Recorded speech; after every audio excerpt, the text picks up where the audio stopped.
I challenge you for the fate of this rating. Between the two of us, only one will survive. We will let the numbers decide. And confetti. Battle by confetti. I need this win. I need it. I need to win one time, please. 3, 2, 1. This is the most divided we've ever been, and I'm gonna die on this hill. Because you're wrong.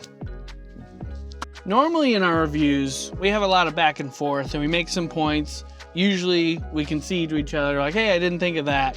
I didn't think of that. Today's different. Totally different. We're gonna let you decide. We're gonna each make our case and then you can see how you feel, but we also have some definitive answers at the end. Stay tuned. To begin, I know nothing about Nosferatu whatsoever, and he knows a lot more than I do, so that's where our opinions will divide us quite a bit here. So I'm going to lead off with my overall opinions and kind of break it down to a few main points that I just want to mention to you guys. Here's my list. It's the biggest list I've ever written for a movie. I had something to say constantly throughout this entire movie, and it was, for the most part, negative, but I have some positive things to say. Okay, hold on. Overall, the set design in the entire movie was, I think, spot on. Really cool set designs, really fit the theme. It was like 1800s, right? Something. 1836. Nailed it. My biggest issue is that everyone's uniforms, the props that they used, just spick and span clean. It almost looked like they just got done manufacturing it for the movie, brought it to set, people put on the coats, and just went with it. It didn't look worn at all. Everything was just too new, and everyone wore the same type of clothes, the same material from their coat to their hat, and there wasn't any sort of, I don't know, uniqueness, or it just looked like people were a bit worn, you know, like I just had issues with the props and stuff. Contrary to that, where they have a lot of weirdly really good details, I noticed things like in the background they have unlit candles, but with like a black wick, to represent that they actually used the candle. Small detail that I would notice and no one else would. I didn't even notice. But they easily could put like a random candle back there, unlit, no one would care. It just has the aesthetic of candles, but black wicks, man, that's a detail. So I'm confused on why there's such a contrast sometimes.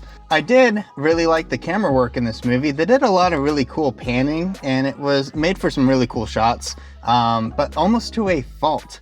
Because there are times when I started to get dizzy because it kept just moving constantly in different directions. And maybe that was by choice, or maybe they just did it a little bit too much. I didn't care for it after, I don't know, the 100th time of doing it. But they did do a really cool camera pan where they eventually made an upside down camera shot like they keep doing in these movies, but I'm gonna allow this one just because it made for a cool transition, so it works. It was artsy. It was artsy. I just get a little bit confused, and that goes into just the overall storytelling of this movie is bad. Not knowing anything about this movie or Nosferatu, I just get a little bit confused by the end of it.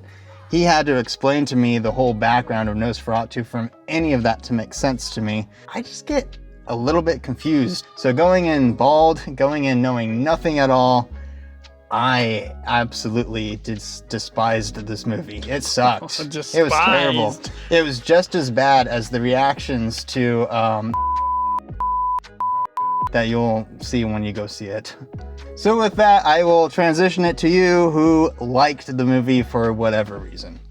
So I do agree that some knowledge going into the movie is very helpful. Their framing of Nosferatu compared to Dracula, who's very suave, very charming, very collected, and very deliberate in what he does. Nosferatu is more impulsive and brutal and unforgiving. And then you add in the Gothic horror side of things. So Gothic horror, like Dracula, revolves around specific fears. It revolves around the occult, Satanism, the fear of sexuality and sex in and of itself, because during that time, anything outside of the social norm, which was married first, then sex, because it was the Puritan era, that was all considered a big no-no, especially for women. So Count Orlok specifically wields and embodies those desires to get that effect from the genre itself. The 2024 version is ultimately Ellen's story, where it's not really focused on Orlok and Thomas Hutter, who are the main characters of the original over 100 years ago. Unfortunately, it's a story of abuse and shame. Ellen is shunned by her parents at a young age, which leads her to reach out for any sort of comfort that she can find, and the first thing to reach back was Count Orlok.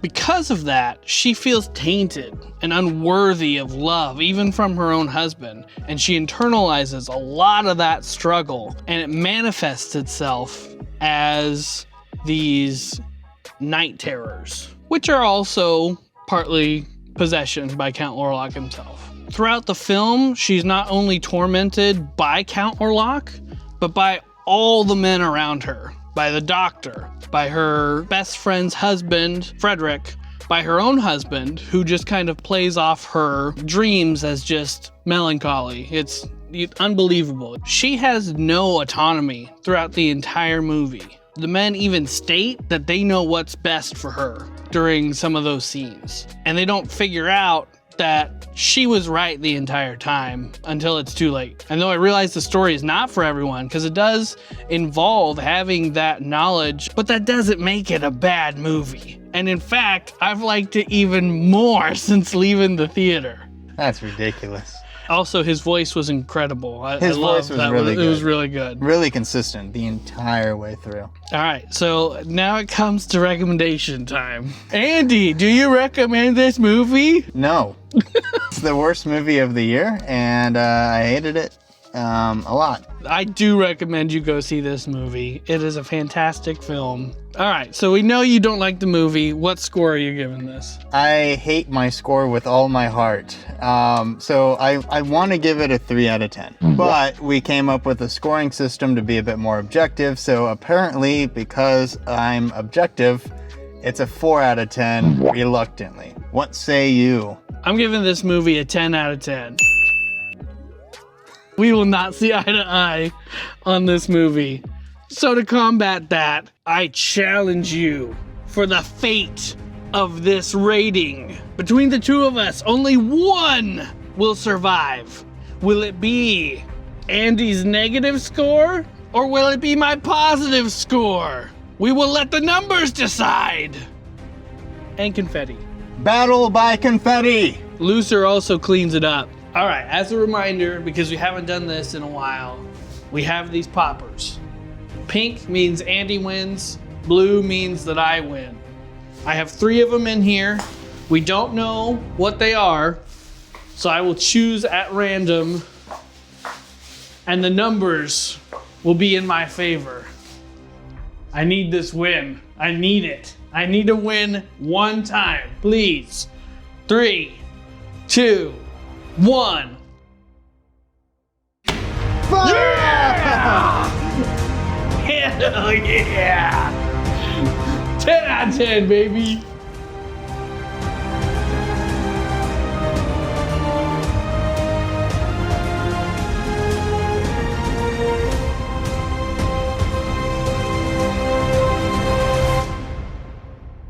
Yeah, clean that up, bitch. Yeah, that's what a loser does right there. Loser cleans up the mess.